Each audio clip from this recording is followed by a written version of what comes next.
ბათუმში მცხოვრები 188 სოციალურად დაუცველი მარტოხელა ხანძაზმული საზოგადოებრივი ტრანსპორტით უფასოდ იმგზავრებს.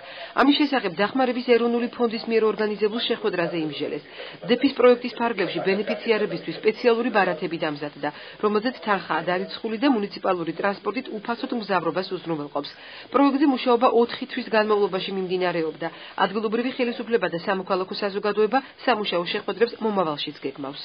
ჩვენ მოვამზადებთ სამოქმედო გეგმას, თუ მომავალში როგორ გაგრძელდება ეს მხარდაჭერა და რამდენად უზრუნყოფილი იქნებიან მოხუცები ეფექტური სერვისებზე ხელმისაწვდომად. ჩვენ არა მარტო ვაწარმოეთ ადვოკატირება, რასაც ქვია სოციალურად დაუცველი ადამიანისათვის სწორედ ასეთი ბენეფიციარებისათვის უფასო ტრანსპორტირება და მხარდაჭერა, რომელსაც აჭარის ადგილობრივი ხელისუფლება დაუდგა ჩვენ პროექტს გვერდით და პირველში დაუდგა საკუთარ ხალხს გვერდით, ეს არ იყო მხოლოდ ჩვენი მხარდაჭერა, რა თქმა უნდა, თუმცა ეს ჩვენი პროექტის ფარგლებში მოხდა და ძალიან მახარებს ეს ამბავი, მაგრამ ჩვენ ვთქვით, რომ ეს უნდა იყოს უწყვეტი მუშაობა